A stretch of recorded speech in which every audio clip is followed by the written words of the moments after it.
बहुत बार बोला जाता है, vice president is the office of legislative और political continuity.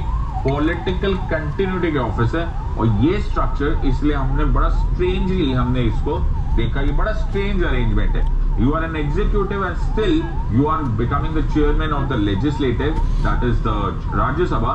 Then we will realize that why did we take it from USA. Now क्योंकि ये chairman of the Rajya Sabha बनेंगे, ये chairman of the Rajya Sabha बनेंगे, और राज्य सभा जो खुद है ना, वो खुद भी एक प्रोपोर्शनल रिप्रेजेंटेशन बेस्ड हाउस है।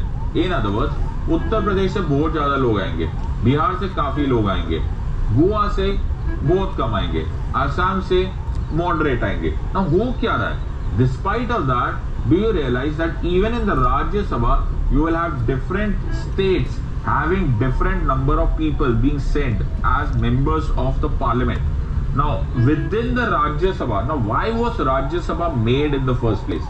Rajya Sabha was made so that her state को voice मिले. This was a spirit of bicameralism. This was a spirit of federalism. Now हमने राज्य सभा बना दिया, so Article 79 ने राज्य सभा बना दिया that we will give voice to the states. भाई स्टेट से कि स्टेट भी है, you're understanding? इस पूरे प्लूरलिटी में कहीं ऐसा ना हो कि एक सिंगुलर खत्म हो जाए.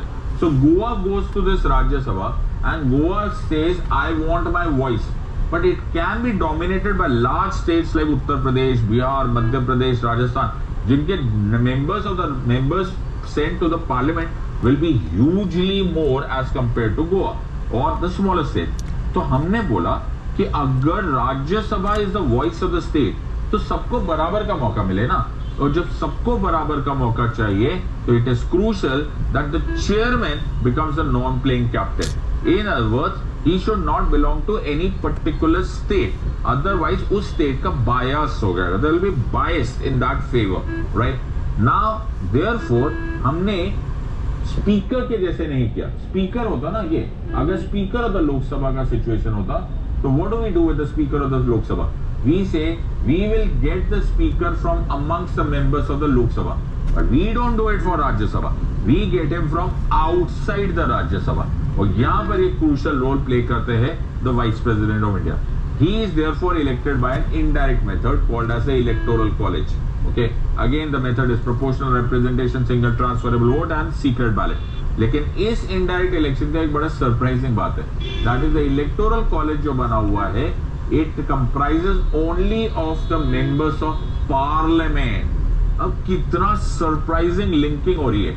You are getting the chairman of the Rajya Sabha, which is the voice of the states, but the electoral college does not consist of members of the legislative assembly. Wow, are you understanding the beauty that we are doing? हम किसी भी तरह का बायस नहीं चाहते.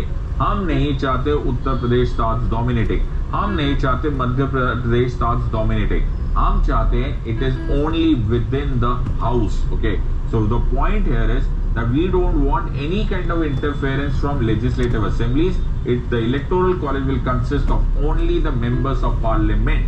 This is unlike what is happening in the presidential election.